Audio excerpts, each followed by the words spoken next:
আরাব, তুই আর এই মেয়ে, তুমি এখনই আমার বাড়ি থেকে বের হয়ে যাও। এমন মেয়ের তো দরকারই নেই যে আমার ছেলের টাকার জন্য তাকে বিয়ে করে। ছি, কত পরিমাণ বেয়াদব হলে একটা মেয়ে তাকেই বিয়ে করে যার সাথে তার বোনের বিয়ের কথা। এরা তো পতিতার চেয়েও অধম। শ্বশুর আব্বুর কথা শুনে আমি অবাক হয়ে যাই। এতটা খারাপ ভাষা কেউ উচ্চারণ করেনি আমার সাথে।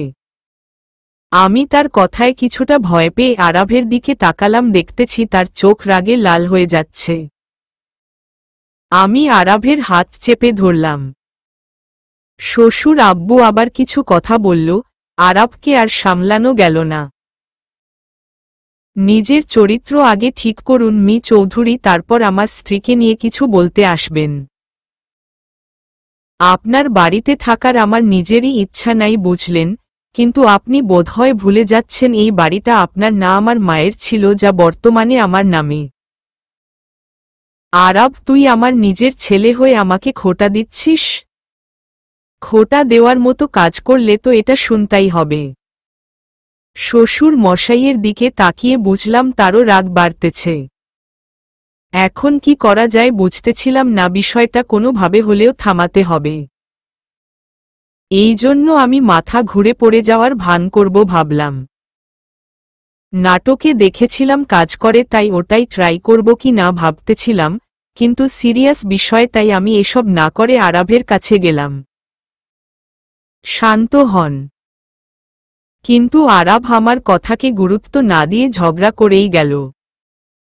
শ্বশুর আব্বুও কম গেল না, তিনিও কথা শোনাতে লাগল। এই মুহূর্তকে শান্ত করার উপায় পেলাম না কিছুই, তাই শাশুড়ি আম্মুর কাছে গেলাম। ঝগড়াটা থামায় দেন। আজব, আমি কিভাবে থামাবো? হ্যাঁ, আর তুমি কে যে তোমার কথা শুনব? আপনি যদি ঝগড়া না থামান তাহলে আমি সবাইকে বলে দিব আপনি রাতে লুকায় খাবার খান। আপনি এই বয়সেও ডিস্কো ডান্স করেন, টয়লেটে গেলে 2 ঘন্টা লাগান, আর এই ফটোটা আমি ফেসবুকে ভাইরাল করে দিব। একটা ছবি ছিল যেটায় উনি মুখ হা করে ঘুমাচ্ছিলেন, চুল দিয়ে মুখে দাড়ির মতো হয়েছিল আর মুখে ফেসপ্যাক ছিল। সুযোগ বুঝে আমি সেদিন ছবি তুলে নিছিলাম। এই মেয়ে, তুমি আমাকে ব্ল্যাকমেইল করতেছ? আমি এত সময় কই লাগাই? হ্যাঁ, লাগান না, তবুও বাড়ায় বলতে যায় কি? মানুষ তো আর কিছু ঘাটবে না, মজা নিবে উখে শাশুমা, তাহলে কাজ করেন। আমি কিভাবে করব? আমার কথা কি কেউ শুনবে? হ্যাঁ, আরাব কোনোদিন আমার কথা শুনেনি, আর উনি শুনলেও এখন শুনবে না। নিজের ছেলের মতো ভালোবাসা দিলে ঠিকই মানত আপনার কথা। শাশুড়ি আম্মু আর কিছু বলল না। তাই আমি আবার বললাম, এক কাজ করেন, আপনি অজ্ঞান হয়ে যান, বাকিটা আমি সামলায় নিব। আমি এসব চিপ কাজ করব না। তাহলে আমি আপলোড দিচ্ছি। ওই মেয়ে না। দাঁড়াও, করতেছি, কিন্তু এরপর এই পিক ডিলিট দিবা। ওকে, ডান। শাশুড়ি আম্মুকে যা বললাম তাই করলেন। সত্যি ওভাবে ঝগড়া থেমে গিয়েছিল। আরাব সেদিন ঘরে ঢুকেই রাগে দেয়ালে একটা বাড়ি মারল। ওই, আপনি পাগল, হাতের কি অবস্থা করলেন? হ্যাঁ, দেখি এদিক দেন। এইটুকু বলে আরাভের হাতে ওষুধ দিয়ে দিছিলাম। নাহার চলবে না, সবকিছু তাড়াতাড়ি ঠিক করতে হবে। করিয়েন, কিন্তু এভাবে না, উনি যেমনই হোক আপনার বাবা। আদিরা, বেশি কথা বলবা না। জন্ম দিলেই বাবা হওয়া যায় না। উনি বাবা হওয়ার যোগ্যই না। আর তোমাকে আমি এসব নিয়ে আমাকে জ্ঞান দিতে বলিনি। বাবা কি বুঝবেন না? আপনারও বাচ্চা হবে, বুঝবেন সেদিন। তিনি ভুল করছে বলে আপনাকে তাকে শাস্তি দিতে হবে এমন না, তাকে বোঝানোর চেষ্টা করলেও সব মিটে যায়, বুঝলেন? যাই হোক, আমার কাজ যা তাই করব। বলুন কি করতে হবে? আমার সামনে থেকে দূর হও। আপনার ইচ্ছা, এটা বলে ঘর থেকে বের হয়ে ছাদে গেলাম। রাতের বেলা এমনি আমার ভয় লাগে, তার উপর একা ছাদে আসে যে আমি নিজের পায়ে কুড়াল মারছি, তা আমার রাগ কমার পর আমি বুঝতে পারি। হঠাৎ কারেন্ট চলে গেল। ছোট থেকে ভূতে ভয় ছিল। জানি এমন কিছু নাই, তবুও ভয় তো ভয়ই। ভয় দোয়া দরুদ পড়া শুরু করে দিলাম। আন্দাজি হাঁটতে হাঁটতে ছাদের দরজা খুঁজতে খুঁজতে কিছু একটার সাথে ধাক্কা খেলাম। আম্মু বলে চিৎকার দিতে ধরলাম, কিন্তু কে জানি আমার মুখ চেপে ধরল। এবার আমি মরছি। এখন আমার কি হবে এটাই ভাবতে ভাবতে ঘামতে লাগলাম। এত চিল্লাও কেন? হ্যাঁ, চুপ করো, এটুকু বলে মুখ থেকে হাত নামিয়ে নিল। ভূত কাকু মাফ করে দেন, আমি কোনো কথা বলবো না। আমি আর ছাদেও আসবো না, আমাকে মাফ করেন। আমার মাংস একদম টেস্টি না, খাইয়েন না। আমি না ছোট মানুষ। এসব শুনে সামনের ভূতটি হো হো করে হেসে দিল আর বলল, আদিরা, তোমার এই গুণটা খুব ভালো, সবাইকে হাসাতে পারো। হাসির শব্দে আর কথায় চিনে ফেললাম এটা কে হতে পারে। মি আরাভের বাচ্চা। এটা বলে খামচি দিলাম। এই মেয়ে পাগল নাকি, খামচাইলা কেন? আপনি হহুত বাজে একজন, আমাকে ভয় দেখালেন কেন?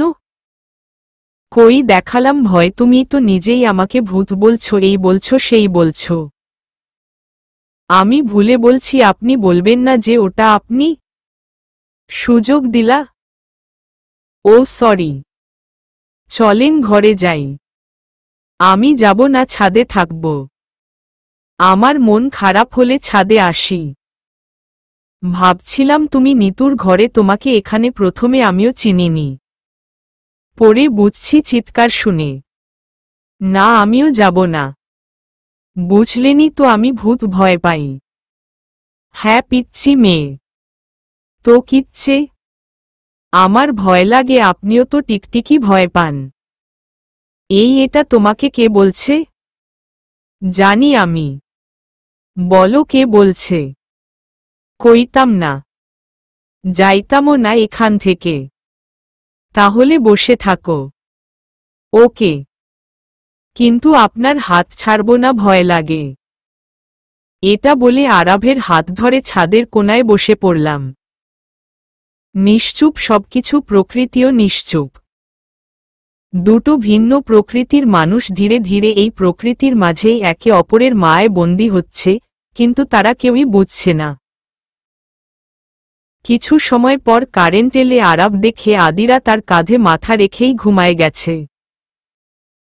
কিছুটা জড়িয়ে ধরেছে আরাভকে, হয়তো ভয়। মন খারাপ থাকায় আরাভ হতো মনোযোগ দেয়নি। পরে আপন মনেই হেসে উঠল, মেয়েটা প্রচুর পাগলি, কিন্তু মায়া জড়ানো। নিজেই ধীরে ধীরে মনে হয় এর মায় জড়িয়ে যাব। হা হা। আরাভ আদিরাকে কোলে নিয়ে ঘরে নিয়ে গেল। আরাভ বিছানায় নামিয়ে দিতেই ঘুমের ঘোরে আদিরা আরাভকে টেনে ধরল নিজের দিকে। আরাভ চেয়েও নড়ল না। কেন যেন এই ঘুম ভাঙতে তার ইচ্ছে করল না। কিছুটা নেশা কাজ করছে আরাভের আদিরার প্রতি। আনমনেই আদিরার কপালে একটা চুমু খেলো আরাভ। এদিকে নাজিয়া চৌধুরী রাগে আছেন। একটা মেয়ে তার দ্বারা কাজ করিয়ে নিল। এটা ভাবতেও তার রাগ লাগছে। না, এই মেয়েকে বের করতেই হবে। সকালবেলা আরাভের ফোনে একটা কল আসলো, এলিনার ফোন। আরাভের মুখে চিন্তার ছাপ ফুটে উঠল। আরাভ, যদি কোনোদিন শুনো আদিরা তোমাকে ভালোবেসে ফেলছে, কি করবা? এলিনা আরাভকে ফোনে প্রশ্নটা করে। এলিনা, তুমি এত ইনসিকিওর হচ্ছ কেন? আরাভ প্রশ্ন বদলাবা না, উত্তর দেও, আর রাগ দেখায়ও লাভ নাই। বলো, তখন কি আমাকে ছাড়ে দিবা? যদি এমন হয় তাহলে আমি যখনই জানব তখনই আদিরাকে তালাক দিয়ে দিব, আমার কাজ হোক বা না হোক। তোমার ইনসিকিউরিটির দরকার নাই। তালাকের কাজ শুরুরই আছে। শুধু একটু কাজের পর তা হয়েও যাবে, তখন আদিরা আর আমার মাঝে কোনো সম্পর্ক বাকি থাকবে না। এমনকি আদিরা আমার কাছে কিছু পাবেও না। তবুও আদিরার থাকার ব্যবস্থা ও ফিউচারে কাজের ব্যবস্থা আমি করে দিব। তোমার এত কি দায়িত্ব? যাই হোক, আমি কিন্তু তোমাকে ছাড়ব না আরাব। যে কোনো মূল্যে তোমাকে আমার করব, and it's my promise to you baby. তোমার এসব কথাই মাঝে মাঝে আমার রাগ উঠায়, বাই আমার কাজ আছে। আরাব ফোনটা কেটে দিল। এই মুহূর্তে তার এসব নিয়ে কথা বলার একদম মন চাচ্ছে না। মুখে যতই বলুক না কেন, আরাবের মনে আদিরার প্রতি একটা মায়া জমে এসেছে। নিতুর ঘরে আদিরা। নিতু, তোমার ভাইয়া আর তোমার আব্বুরও মিল কম কেন? ঠিক বলতে পারি না। ভাইয়া তাকে দেখতে পারেন না। আব্বু যা চায় তার উল্টা ভাইয়া করে। এরকম হতে হতে আব্বু এমন হয়ে গেছে যে ভাইয়া যা পছন্দ করে তা আব্বু করে না। যার ফল তো দেখলাই। আরেকটা কারণ, আব্বুর মুখের ভাষা একটু খারাপ, যা ভাইয়ার অপছন্দ। কিন্তু যাই বলো, ভাইয়াই সবসময় সঠিক থাকে। ভাইয়াকে খুব ভালোবাসো, তাই না? সবচেয়ে বেশি তাকেই ভালোবাসি। যখনই প্রয়োজন পড়ে ভাইয়া পাশে থাকে, যাই হোক না কেন।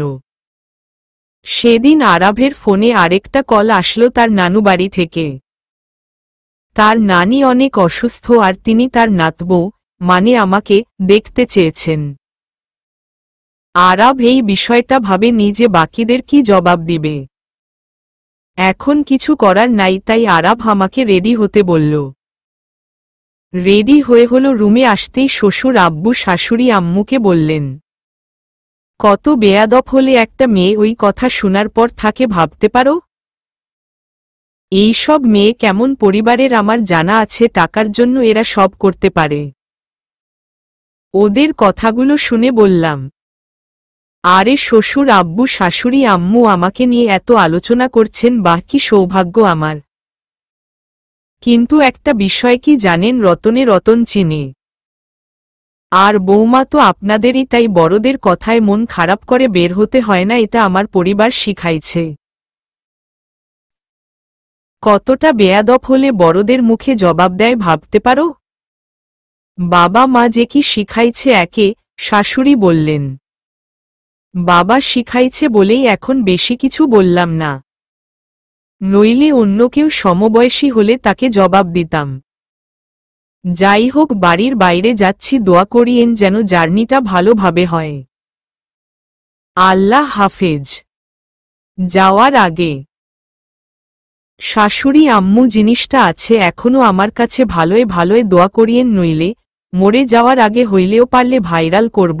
আর কিছু বলার প্রয়োজন পড়ল না, শাশুড়ি আম্মু ভয় পেয়ে গেলেন।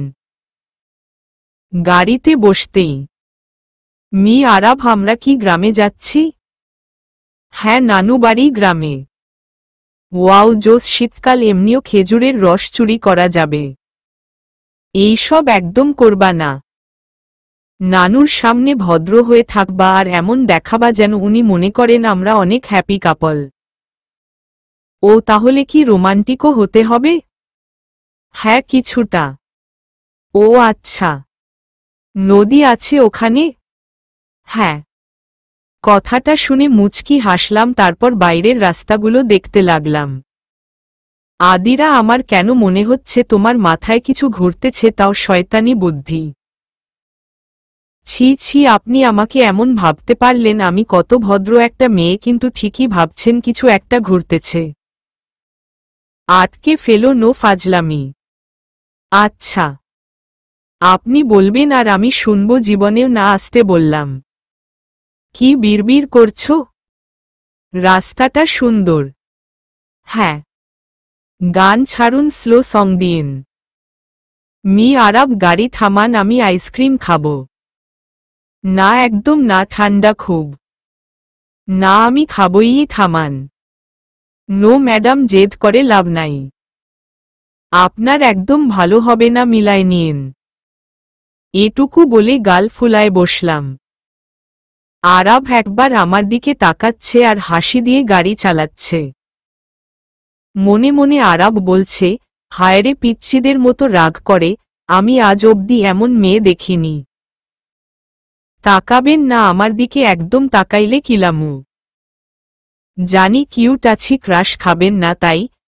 ভাগ্যিস টেম্পরারি বিয়ে, নইলে আপনার সাথে আমি সারা জীবন থাকলে আমি ওয়াক্কা। কি বকতেছ এসব? জানি না। আরাব আর কিছু বলল না। এক মুহূর্তে আমি ঘুমায় গেলাম। ছোটবেলা থেকে অভ্যাস, রাগলে ঘুমায় যাই। এবারও ভিন্ন না। আরাব একবার আমার দিকে তাকিয়ে দেখে আমি ঘুমায় গেছি। গাড়িটা স্লো করে আমাকে ঠিক করে দিয়ে গাড়ি চালাতে শুরু করল। কথায় আছে, ঘুমোলে যে নারীকে সুন্দর লাগে সেই প্রকৃত সুন্দরী। আদিরা আহামরি সুন্দরী না, কিন্তু কম সুন্দরীও না। আরাবের নজর না চাইতেও বারবার আদিরার দিকে যাচ্ছে। এভাবেই এক মুহূর্তে আদিরার ঘুম ভাঙ্গে যায়। আমি কোথায় আরাব? নানুবাড়ি যাচ্ছিলাম, আমার মনে নাই? ও হ্যাঁ, আর কত দূর? আরও 1 ঘন্টা। ও। আরাব বুঝে গেল আদিরা ঘুমের ঘোরে তার রাগটা ভুলে গেছে। সেও আর মনে করালো না, কিন্তু আরাবের প্রচুর হাসি পাচ্ছে। তবুও নিজেকে সামলে নিল। কিছু সময় পর আরাব গাড়ি থামালেন যে। ফ্রেশ হয়ে নেও, রেস্টুরেন্টটায় সাথে কিছু খাওয়াও যাবে। ক্ষুধা পায়নি? দাঁড়ান। ও হ্যাঁ, পাচ্ছে একটু একটু, ভুলে গেছিলাম। পাগলি। চলো। রেস্টুরেন্টে গিয়ে কিছু খেয়ে নিল তারা। গাড়ির দিকে দুজনে এগোতে লাগলো, কিন্তু আরাব পাশে তাকায় দেখে আদিরা সাথে নেই।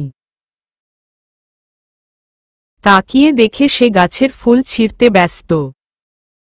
কয়েকটা লোক আদিরার দিকে খারাপ দৃষ্টিতে তাকিয়ে আছে, এটা দেখে আরাবের রাগ চড়ে গেল।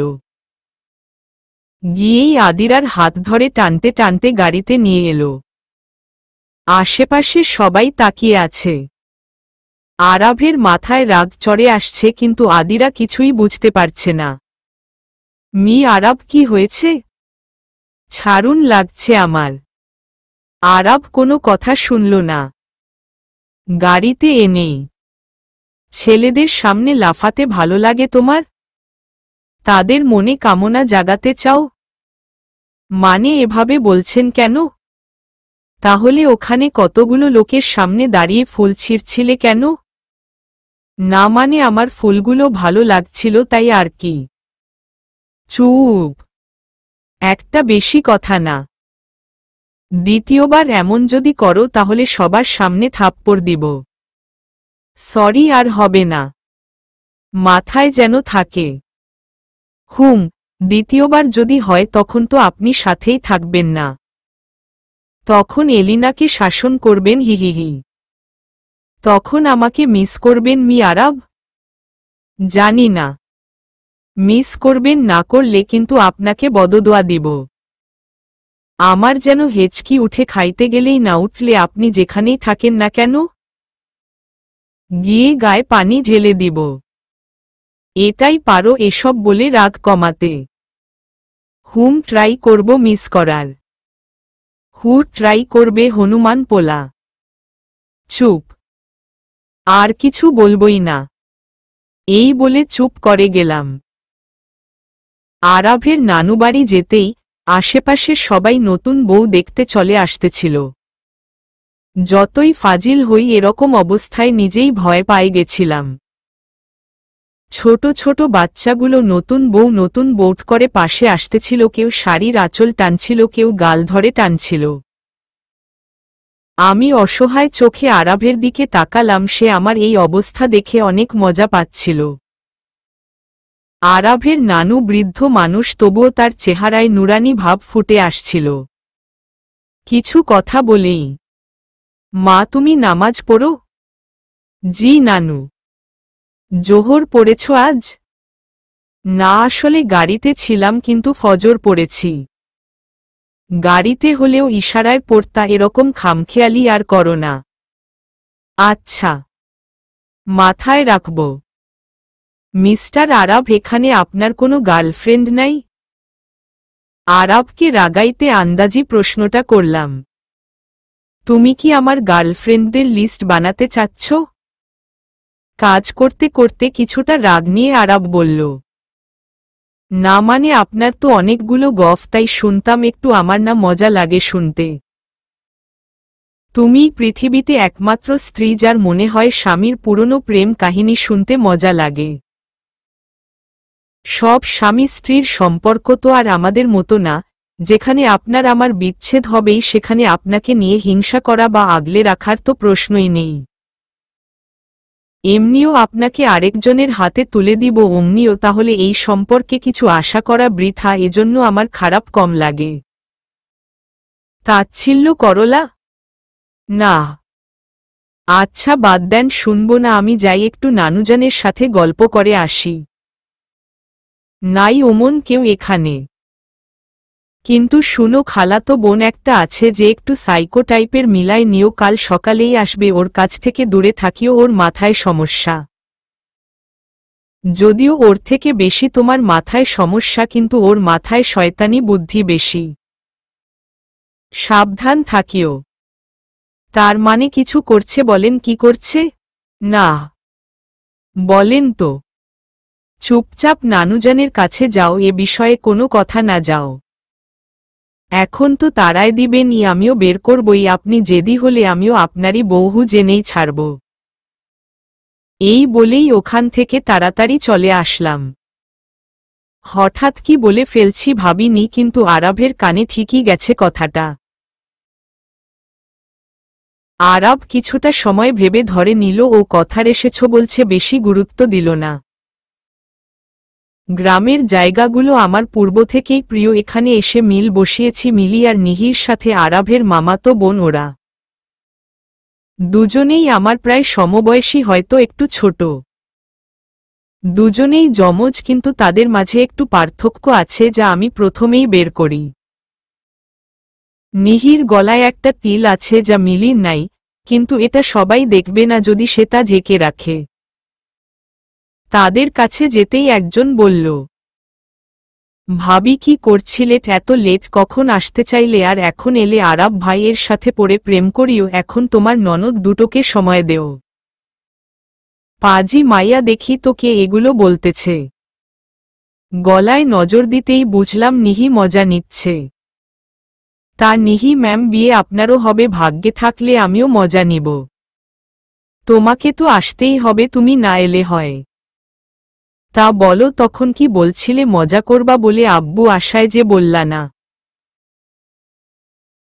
নিহি বলল, ওই জেট এখানে খেজুরের রস চুরি করব বলতেছিলাম রাতের আধারে।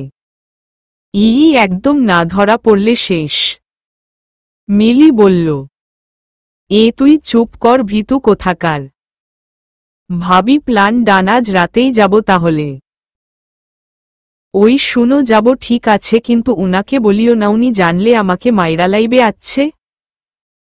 আমি ওদের বললাম, ওহো ভাবি, দেখি নিজের স্বামীকেই ভয় পায়।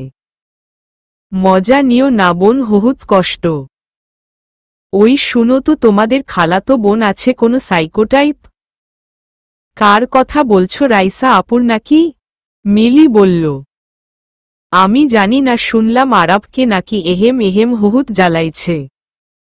হেসে হেসে বললাম, হায় রে, বলতে ভুলেই গেছিলাম। উইটা একটা বাজে মাইয়া, একটা খারাপ মেয়ে, শয়তান একটা। নিহি বলল, কুল নিহি কুল, এত রাগতেছ কেন? ওকে যে ফাঁসায় দিছিল একবার, এই জন্য রাগতেছে। মিলি বলল, আমিও শুনি একটু, কি করেছে আমার নিহি সোনাকে? আমি বললাম, কি করেনি বলো? একবার সবার সামনে বাঁশ খাইছিল আর দোষ আমার ঘাড়ে দিছিল।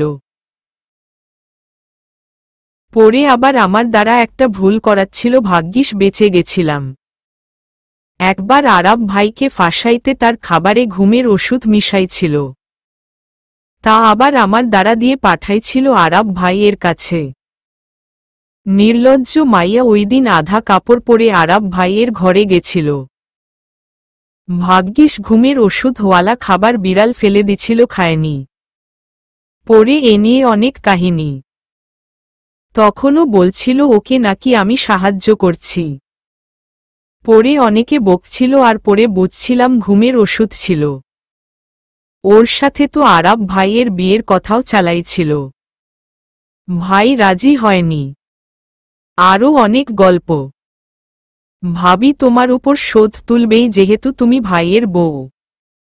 সাবধান থাইকো। চিন্তা করো না মিলি নিহি, আমার কিছু হবে না, কিন্তু তোমার রাইসা আপুর কপালে দুঃখ আছে। এত শয়তানি বুদ্ধি শাস্তি পাবে যদি আমার সাথে একটুও লাগতে আসে। বেস্ট অফ লাক ভাবি, আমরা তোমার সাথে আছি। ওই শুনো, এসব বাদ। রাতে প্ল্যান ডান, কিন্তু আমাকে মিস কল দিও, আমি বের হব, ঠিক আছে?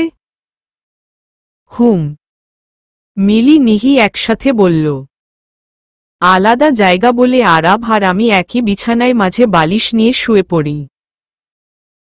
সেদিন রাতে কথামতো মিলি নিহি আমাকে হিন্ট দিতেই আমি চুপ করে বেরিয়ে পড়লাম। চলো ভাবি। একটা গাছের নিচে আসতেই মিলি নিহি বলতে লাগল, মিলি তুই উঠো। নিহিকে আবার মিলি বলে, নিহি তুই উঠো। এভাবে তারা ঝগড়া শুরু করে দিল। ওহো থামো তো, আমিই উঠতেছি, মই ভালো করে ধরিও। এই বলে গাছে উঠে গেলাম। এর আগে কখনো এই কাজটা করিনি, তাই মনে একটা নতুন অনুভূতি কাজ করছিল। সাবধানভাবে গাছ থেকে একটা হাঁড়ি নিয়ে আস্তে করে নামতে লাগলাম। কাছাকাছি আসতেই নিহির হাতের পাত্রে রস ঢেলে আমি আবার হাঁড়িটাকে আগের জায়গায় রেখে নামতে লাগলাম। মানা করার পরেও তুমি এসেছ কেন? পিছনে শব্দ শুনে তাকায় দেখি আরাব। আরাবের রাগী চেহারা দেখে হকচকিয়ে পা পিছলে গেল। আল্লাহের নাম নিতে নিতে পড়তে লাগলাম, ওমা এবার আমার কি হবে? এই রে না, বাঁচে গেছি। তাকায় দেখি আরাব ক্যাচ করছে। মাঝে মাঝে এই অ্যাংরি ম্যানটা ভালো কাজে আসে। সিচুয়েশনটা রোমান্টিক, কিন্তু আমার মাথায় ভয় কাজ করতেছে, এবার আমার কি হবে? আরাবের চোখের দিকে চোখ যেতেই ভয় থেকে শুরু করে সব ভুলে গেলাম। আরাবও এক দৃষ্টিতে তাকায় আছে।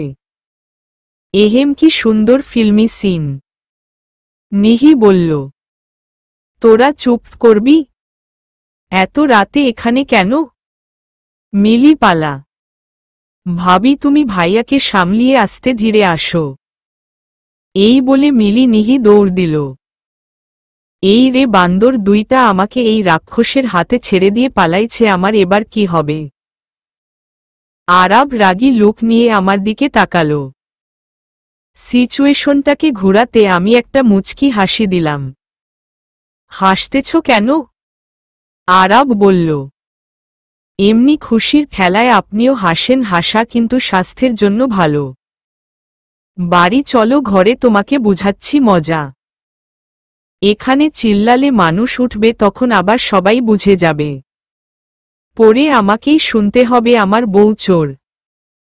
আপনি তো খুব চালাক আরাব, আমার বাচ্চা কাচ্চাকে আমি বলবো তেমনি হতে।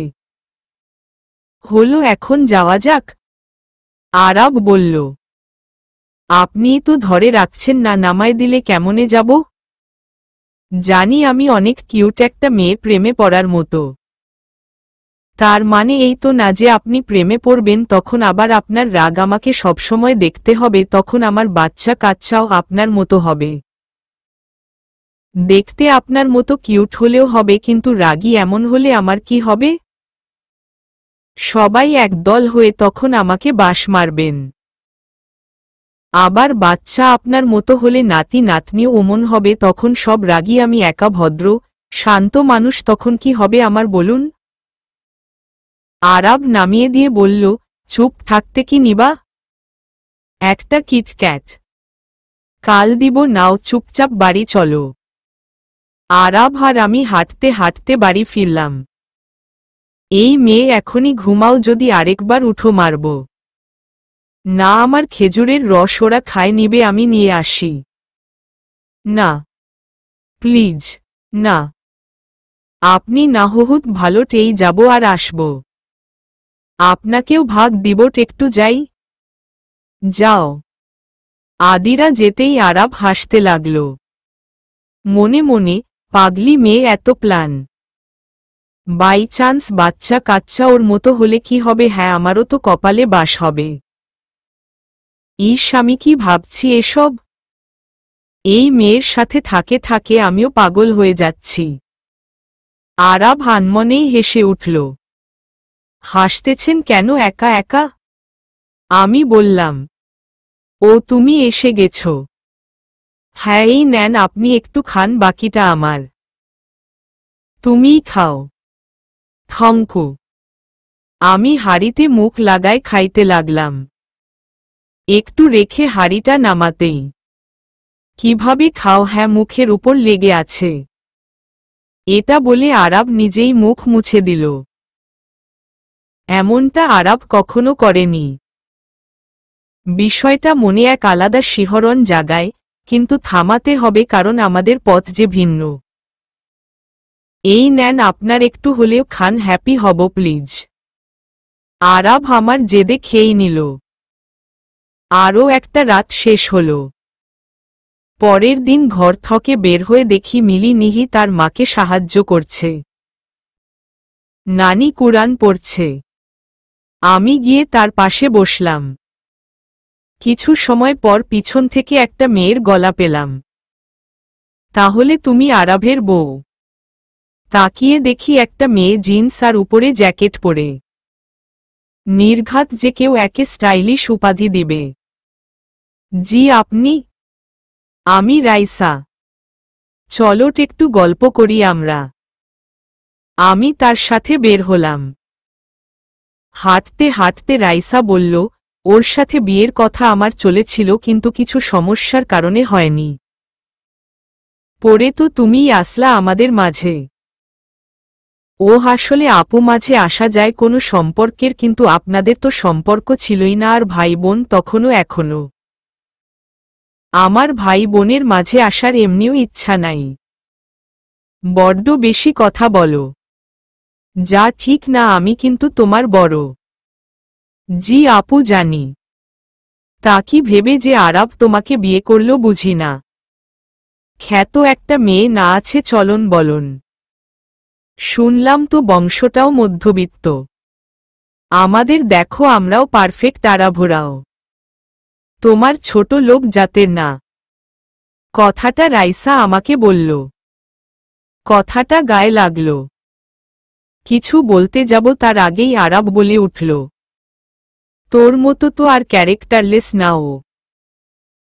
যার নাই নিজের সম্মান সে দিতে আসছে বংশের নাম, আর যাই বলবি ওকে ভেবে বলিস ও আমার স্ত্রী, আর ওকে কিছু বললে তাকে আমি ছেড়ে কথা বলবো না। ও তোর থেকে 1000 গুণে বেটার। অপমান করো না আরাব। ভাইয়া হবে। উনি আপনার বড় মেবি, তাই না রাইসা আপু? আমি বললাম, এই মেয়ে তোমাকে বলতে হবে না। কেন বলবে না? 100 বার বলবে, তুই যতবার ভুলবি ও মনে করাবে। আমার বউকে কিছু বলবি না, বুঝলি রাইসা? তোর ভালো নইলে আমি ছাড়ব না তোকে। চলো আদিরা। আমি আরাভের সাথে চলে আসলাম। রাইসা ওদিকে নাগিনের মতো ফুঁসছিল রাগে। মিস্টার আরাভ, আপনি এত বাজে আমি জানতাম না। আপনি আমার জিনিস নিয়ে রাখছেন, আমাকে এখনো দেননি। কি হইছে? আরাব অবাক হয়ে আমাকে প্রশ্ন করল। কি হয়নি বলেন? আপনি আমাকে চুনুমুনু দেননি কেন? আমি প্রশ্ন করলাম। চুনুমুনু কি জিনিস? এইসব কে বলছে তোমাকে? ওই তো কয়েকটা মহিলা গল্প করছিল তাকে নাকি তার বর চুনুমুনু দিছে। তখন একটা মহিলা বলল তার 2টা চুনুমুনু আছে, তার বর আরেকটা চুনুমুনু দিতে চেষ্টা করছে। তখন আমি পাশ দিয়ে যাচ্ছিলাম, আমাকে দেখে একজন বলল আমার চুনুমুনু নাকি এখন দিবেন না, নতুন বিয়ে তাই। তারপর কি কি বলল ভুলে গেছি, আর নিহিও ডাকল। এখন বলেন, আপনি আমাকে পরে চুনু মুনু কেমনে দিবেন? আমি তো থাকবো না এখন। দেন, আমি এখন নিব, আমি নিব মানে নিব। I want Chunu Munu. হা হা হা। আরাব হেসে দিল। তার হাসি দেখে আমি একটা রাগী লুক নিয়ে বললাম, ওই হাসিয়েন পরে এখনই আমার চুনু মুনু দেন। আরাব আবার হাসতে শুরু করে দিল। আমি এবার রেগে বললাম, আবার? আদিরা, তুমি কথাগুলো ভালোভাবে বুঝার চেষ্টা করছো? কোনটা? চুনু মুনু? হ্যাঁ বুঝছি, চুনু মুনু একটা গিফট, আমিও নিব। আদিরা, তুমি সব ক্ষেত্রে চালাক হলেও মাঝে মাঝে একটা গাধি। ওসব কথা বাদ, আমার গিফট এখনই দেন। পরে থাকবো না, বাঁচে যাবেন। না, আমার জিনিস আমি নিবই। হা হা। হাসতেছেন কেন? হা হা, ওরা বাচ্চা হওয়ার কথা বলতেছে। মহিলাটা মিন করল সে প্রেগনেন্ট, আর যাদের চুনুমুনু আছে মানে তাদের বাচ্চা আছে। এখানে বাচ্চাদেরই চুনুমুনু বলে। আরাব কথাটা বলেই হাসতে হাসতে আমার দিকে তাকালো। এদিকে লজ্জায় আমার অবস্থা খারাপ। ভালো করে না বুঝেই কথাটা বলে আমি যে ভুল করছি তা আমি ভালোভাবেই বুঝতে পারতেছি। জীবনে যদি সবচেয়ে লজ্জাকর পরিস্থিতি থাকে তাহলে বর্তমানের এই মুহূর্তটার কথা আমি নির্বিঘ্নে বলতে পারি। ও আদিরা, চুনুমুনু নিবা না গো? আরাব মজা করে বলল। আর কিছু না বলেই আমি সেখান থেকে দৌড় দিলাম। আমার দৌড়ানো দেখে আরাব আবার হাসতে শুরু করল। মনে মনে বলল, পাগলি মেয়ে, না বুঝেই কি নাকি বলে পড়ে নিজেই লজ্জা পায়। হা হা, চুনুমুনু লাগবে ওর। পাক্কা। অনেক সময় বিষয়টা ভেবে আরাব হাসল। এদিকে আমি বাইরে কাজ করছিলাম, সেই সময় রাইসা এলো। এই যে আদিরা। জি বলুন রাইসা আপু। তখন তো খুব কথা শুনালে বরের সাহায্য নিয়ে, এখন বলো আমাকে কি বলবা? কিছু বলার নেই আপু। আর আমি তার সাহায্য নেইনি, তিনি আমার স্বামী, আমাকে কেউ কিছু বললে প্রতিবাদ করবেই স্বাভাবিক। আপনার বিয়ে হলে আপনার স্বামীও আপনার হয়ে কথা বলবে। এই ছাড়ো তোমার এসব ফালতু কথা। আপনিই আসছেন আমার ফালতু কথা শুনতে, আমি আসিনি। আচ্ছা বাদ দেও, আমরা এখন একই পরিবারের, তাই না? আমাকে এক কাপ চা বানায় দেও তো। অতিরিক্ত গরম করিও, আমি কিন্তু প্রচুর গরম চা খাই। হঠাৎ তার কথায় পরিবর্তন দেখে অবাক হলাম, কিন্তু তাকে আচ্ছা বলে আমি চা বানিয়ে আনে দিলাম। সে চাটিকে হাতে নিতেই সুযোগে আমার হাতের উপর ফেলে দিল। চাটি গরম ছিল। স্বাভাবিকভাবেই হাত পুড়ে গেল। উপোস, সরি গো ভাবি, তোমার হাত পুড়ে গেল। গরম ছিল, ভুল করে পড়ে গেছে, মাফ করে দিও। একটু হাতে পানি দিয়ে নেও, পুড়ে গেছে মনে হয়। কথাগুলো বলতে বলতে তার হাসি বুঝিয়ে দিল কাজটা ও ইচ্ছা করেই করেছে। ব্যথায় কিছু না বলেই হাতে পানি দিতে লাগলাম। ছোট থেকেই হাত পা কেটে গেলে আমি বাড়ি মাথায় তুলতাম, কিন্তু এটা নতুন জায়গা তাই কিছু না বলে হাতটা পেঁচিয়ে নিলাম। কিছু সময় পর নিহি এলো। ভাবি, তোমাকে দাদি ডাকছেন। দাঁড়াও, আসছি। নানির ঘরে যেতেই, নাতবউ এসেছ, বসো এখানে। আসসালামু আলাইকুম নানি। ওয়ালাইকুম আসসালাম। বসো একটু। তিনি তার আলমারি থেকে একটা বক্স বের করে সামনে রাখলেন। জানি তোর আর আরাভের বিয়েটা অনেক ভিন্নভাবে, কিন্তু বিয়ে তো ভালোবেসেই নাকি? এতেই আমি খুশি। আমার মেয়েটা যাওয়ার পর ছেলেটা একরোগাট হয়ে গেছিল জানিস। মা হারানো ছেলে। যখন ওর বাবা দ্বিতীয় বিয়ে করল, তারপর প্রথম দিকে সব ঠিক থাকলেও ধীরে ধীরে সব কেমন হয়ে যায়। কতবার আরাবকে আমার কাছে রাখতে চাইছিলাম, কিন্তু ও আসেনি। ওখানে নাকি ওর মায়ের স্মৃতি। যাক, যাই হোক, ওসব বাদ। ওর খেয়াল রাখিস। নাতিটা আমার ভালোবাসা কি বুঝে কম। রাগটা একটু বেশি, কিন্তু যাদের সত্যি ভালোবাসে অনেক বেশি ভালোবাসে। এই বাক্সটা দেখতেছি সেটায় আরাভের মায়ের আর আমার কিছু জিনিস আছে।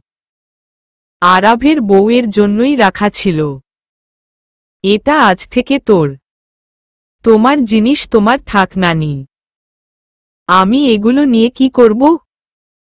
তোমার কাছেই তো ভালো আছে। আমার কথার মান রাখো। এটা তুইই রাখো, তোর অধিকার আছে। জোড়াজুড়িতে সেগুলো নিয়ে ঘরের দিকে যেতে দেখলাম। আসতে গিয়ে দেখি রাইসা আপু কি জানি খাচ্ছে। সাথে সাথে আমার মাথায় প্রতিশোধের বিষয়টা এলো। কিছু সময় পর ঘরে এলাম। এগুলো কি? আপনার আম্মুর গয়না। আম্মুর? হুম। তোমার কাছে যে নানি দিয়েছেন। এই নেন, এগুলোই আমার অধিকার নাই। আপাতত তোমার কাছেই থাক, যখন নেওয়ার হবে নিব আমি। আচ্ছা। কথাটা বলে গয়নার বাক্সটা ব্যাগে রাখতেছিলাম। তখনই আরাব বলে উঠল, হাতে কাপড় পেঁচানো কেন? পড়ে গেছে। কিভাবে? কাজ করতে। মিথ্যা বলছো তুমি, নইলে চোখ সরাতে না। বলো সত্যি করে কি হইছে? আরে বললাম তো, কাজ করতে গিয়ে। বলবা কি না? কিছুটা রাগ নিয়ে আরাব প্রশ্ন করল। রাইসা চা ফেলছে। ওর সাহস তো কম না। দাঁড়াও দেখছি আমি ওকে। আরাব বের হতে ধরলে আমি ওর হাত ধরে থামায় দেই। আরে আমি শোধ নিয়েছি। ওকে আমিলুজ মোশনওয়ালা পাউডার মিশানো খাবার খাওয়ায় দিছি। আগামী কয়েকদিন ও টয়লেটে যাবে আর আসবে, যাবে আর আসবে। মানে? কি ভাবেন আমি এত ভালো? নানির কাছে থেকে এটা নিয়ে আসার সময় দেখলাম ও কি জানি খাচ্ছিল। মিহির দ্বারা ওকে ডাক দিয়ে ব্যস্ত করে ওই খাবারে লুজ মোশনওয়ালা পাউডার মিশায় দিছি। আমি গ্রেট না? তুমি আর তোমার প্রতিশোধগুলো পুরাই পাগলামি ভরা। পাগলি মেয়ে। আরাব আমার গাল টিপে কথাগুলো বলল। এটা তারিফ ছিল না অপমান? আর গালে হাত দিবেন না, কেমন একটা লাগে। ছোটবেলায় কেউ আমার গাল টানলে আমিও টানে দিতাম, আপনারও টানে দিব এখন। এই বলে আমি আরাভের গাল টানলাম। আজব মেয়ে। আইনো। আদিরা চুনুমুনু নিবা না? আরাব কথাটা বলতেই আমার মুখ আবার লজ্জায় লাল হয়ে গেল। আপনি তো ফাজিল অনেক, ওটা আমার বুঝার ভুল ছিল, তাই বলে আপনি মজা নিচ্ছেন কেন? তোমার থেকেই শিখতেছে, মজা তো নিবই। ধ্যাতো আমি গেলাম। যেতে লাগলাম, আরাব হাতটা ধরল আমার। ওষুধ লাগায় তারপর যাও। আরে লাগবে না। চুপচাপ বসো। আরাব এটা বলে নিজেই আমার হাতে মলম লাগায় দিল। আমি এক দৃষ্টিতে তার দিকে তাকিয়ে আছি। তার এই ছোট ছোট কেয়ারগুলো আমাকে তার প্রতি একটু একটু ফুটবল করছে, যা ঠিক না। হাতে ওষুধ লাগিয়েই আমি বের হয়ে গেলাম ঘর থেকে তাড়াতাড়ি। আরেকটা দিন শেষ হল। ফজরের নামাজ পড়ে উঠে আরাভের অপেক্ষা করতে লাগলাম। এখানে এসে উনিও রেগুলার নামাজ পড়ছেন। যদিও বাড়িতে মাঝে মাঝে মিস দেন। অনেকটা সময় পার করেও আসছেন না, তাই আমি ঘরের বাইরে গেলাম। দেখি কিছু মানুষ ব্যস্ত হয়ে কাজ করছে। মিহিকে জিজ্ঞেস করলাম, কি হচ্ছে এখানে? কোনো কিছু আছে নাকি আজ? সে বলল, আজ আরাভের মায়ের মৃত্যু বার্ষিকী। কথাটা শুনে মাথায় আসলো, আরাব কি তাহলে কবর জিয়ারত করতে গেছে নাকি? ভাবনাটা ঠিক ছিল। কিছু সময় পর আরাব ঘরে এলো। তার চোখ ভেজা, সে কেঁদেছে বুঝাই যায়। বিছানায় বসতেই, আদিরা আমাদের প্রিয় জনগুলো কেন যায় ছেড়ে? যার হায়াত যতটুকু সে তো ততদিনই বাঁচবে। আর আল্লাহ সবসময় আমাদের পরীক্ষা নেয়। এটাও একটা পরীক্ষা। আমার মাঝে মাঝে রাগ উঠে যায় আল্লাহের উপর, কেন সে আমার মাকে আমার কাছে থেকে কেড়ে নিচ্ছে এই ভেবে। কখনো এমন ভাববেন না। তিনি অনেক দয়ালু। তার দয়ায় আমরা বেঁচে আছি, কত কিছু পাই। আর জানেন, আমি শুনেছি আপনার মা অনেক ভালো ছিল। সে তো জান্নাতে যাবেই। আপনি ভালো কাজ করুন, আপনি তাকে পাবেন জান্নাতে। সেখানে তো অনন্তকাল আপনার মাকে পাবেন। আর দেখিয়েন আপনার সন্তান আপনার মায়ের মতোই হবে। তখন আপনার মেয়ে আপনাকে আপনার মায়ের মতো ভালোবাসা দিবে। আরাব আচমকা আমাকে জড়িয়ে ধরে হু হু করে কেঁদে উঠল। ছেলেরা খুব সহজে কাঁদে না। আরাবের মতো মানুষটা তার মাকে যে খুব ভালোবাসত আমি ভালো করেই জানি। আমিও তাকে শক্ত করে জড়িয়ে রাখলাম। একটা বাচ্চা ছেলের মতো আরাব কাঁদছে। সেদিন আরাবের মনের দেয়ালে আদিরা আরেকটু জায়গা দখল করেছিল। আদিরার মনেও আরাবের জন্য একটু জায়গা আরও তৈরি হয়েছিল। জানি আরাব কষ্টে জড়িয়ে ধরছে, কিন্তু এটা জীবনের প্রথম আলিঙ্গন ছিল যা অন্যরকম অনুভূতিও জাগিয়ে ধরছিল মনের গহীনে। আরাবের ফোন বেজে উঠায় আরাব আদিরাকে ছেড়ে দিল। সরি, ভুল করে জড়িয়ে ধরছিলাম। আসলে খারাপ লাগছিল। আরাব বলল, সমস্যা নেই। যেভাবেই হোক আপনি আমার স্বামী, পাপ হবে না এটায়। আর ভাবিয়েন না আবার সুযোগ নিচ্ছি। আমি আমার ডিলটা মাথায় রেখেছি। মিস্টার আরাব আমাকে মেলায় নিয়ে যাবেন? এখানে নাকি মেলা লাগছে, মিলি নিহি বলল। ওদের সাথেই যাও, আমার ওসব ভালো লাগে না। আরাব বিরক্তি নিয়ে বলল, তা কেন লাগবে? আপনি তো স্বাভাবিক মানুষই না। মানুষ হলে না ওগুলো ভাল লাগবে। আপনি তো একটা বান্দর। না যান আপনি, আমি এমনিও মিলি নিহির সাথে যাব একটু পর। আপনার পরাণের রাইসাকেও নিতাম, কিন্তু সে তো যায় আর আসে, দোজ মনে হয় ওভার ছিল। হিহি। কিন্তু ভালো হইছে আমার সাথে লাগার শাস্তি। এখন এসব বাদ, চলেন তো আমার সাথে। হুম। আরাব তার ল্যাপটপে কাজ করতেছিল, তাই বেশি গুরুত্ব দিল না। এই জিনিসটা আমার একদম অপছন্দের। আমাকে কেউ ইগনোর করুক, তা আমার একদম পছন্দ না। তাই গিয়ে ল্যাপটপ বন্ধ করে দিলাম। এসব কোনো ধরনের বাচ্চামি? হ্যাঁ, দেখছ না কাজ করি। সব সময় এসব ভালো লাগে না। তোমার যার সাথে ইচ্ছা যাও, আমাকে জ্বালাচ্ছ কেন? এখন যাও এখান থেকে। রাগের মাথায় আরাব কিছুটা জোরেই বকে দিল আদিরাকে। আজকাল আদিরা আরাবকে একটু একটু আপন ভাবতে ধরেছিল। আর আপন মানুষদের রাগ কারোই সহ্য হয় না। আদিরা কেঁদে ফেলল। আদিরার কান্না দেখে আরাব কিছুটা নরম হয়ে গেল। সে কিছু বলতে যাবে তার আগেই আদিরা সেখান থেকে চলে গেল। আরাব আবার নিজের কাজে মনোযোগ দিল। কিছু সময় পর মিলি নিহি আরাবের ঘরে এলো। ভাইয়া। নিহি ডাকল। হুম বল। তোরা এ সময় মেলায় যাসনি এখনো? সেখানেই তো যাব বলে রেডি হয়েছি। দেখ আমাকে সুন্দর লাগছে না? বল তো কাকে বেশি ভালো লাগছে, মিলিকে নাকি আমাকে? দুজনকেই। ওই বল তো কাকে ভালো লাগছে? মিলি প্রশ্ন করল। আমি রেগে গেলে বকে দিব। তাই ভালোভাবে বলছি, দুইটা এখনই যা। যা, তোর মতো বান্দরের সাথে আমাদের এমনিও কোনো কথা নাই।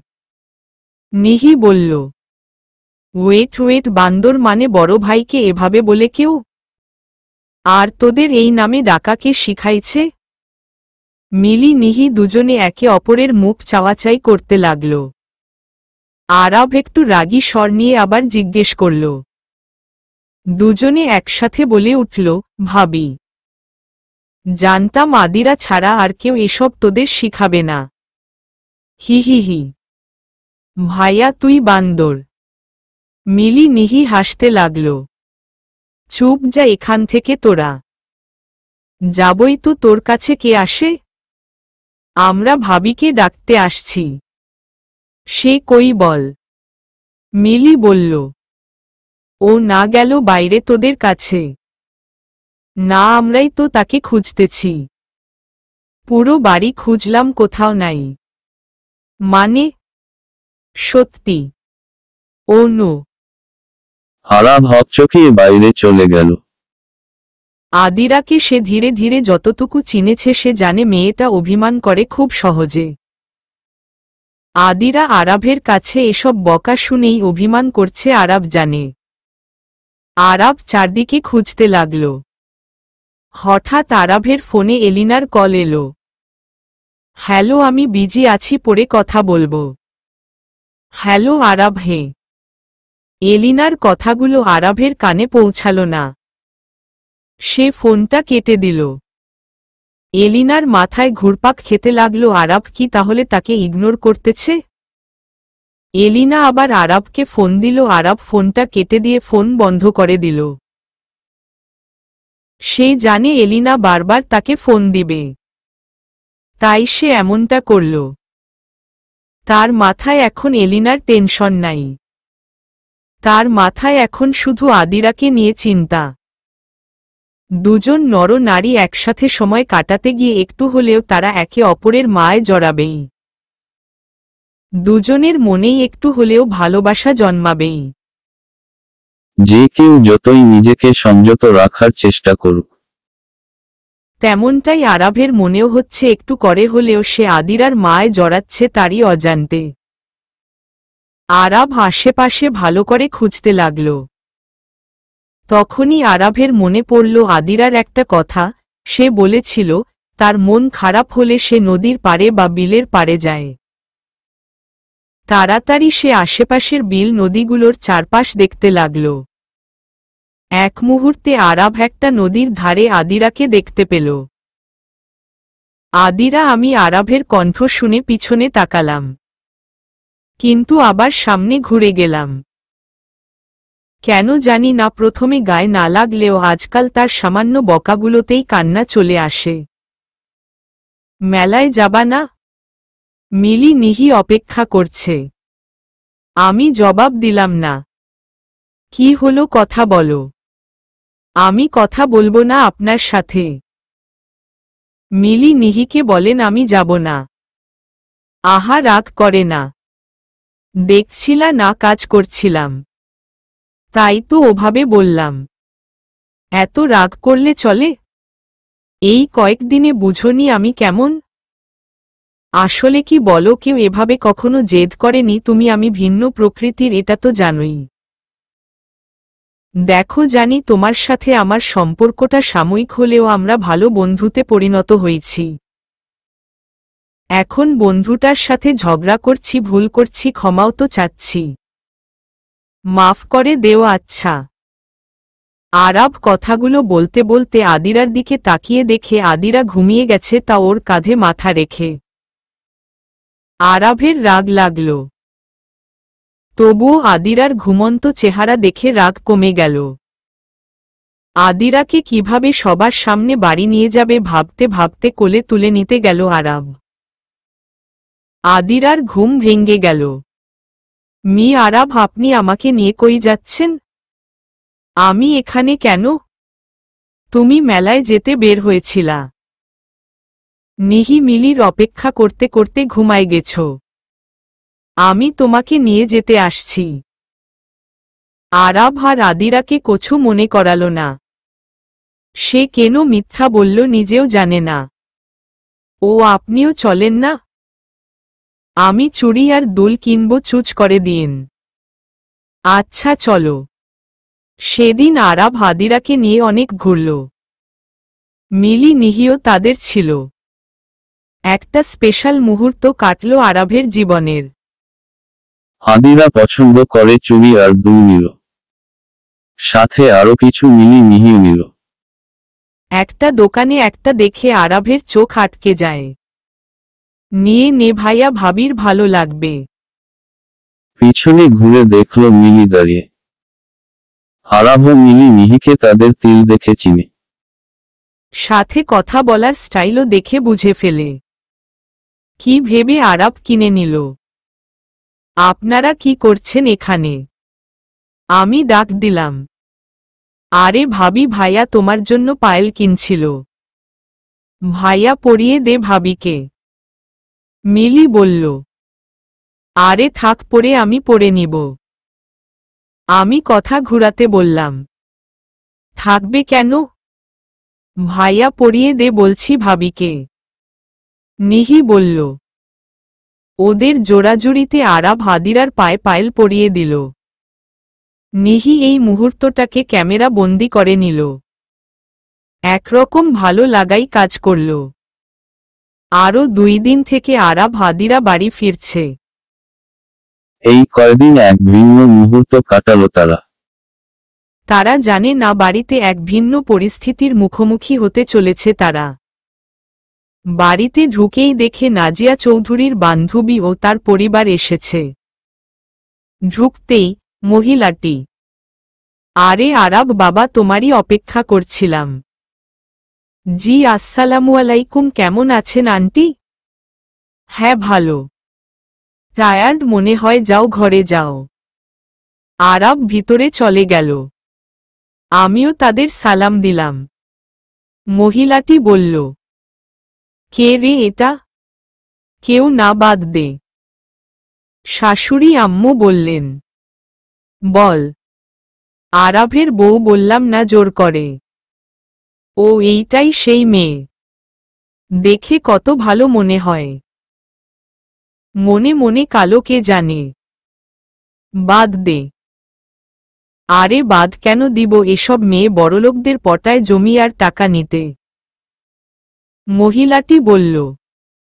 কথাগুলো খারাপ লাগল।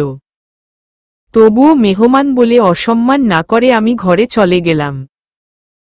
তোমাকে আমি সবসময় একটা প্রতিবাদী চরিত্র ভাবতাম আদিরা, কিন্তু আজ মনে হচ্ছে ভাবনাটা ভুল ছিল।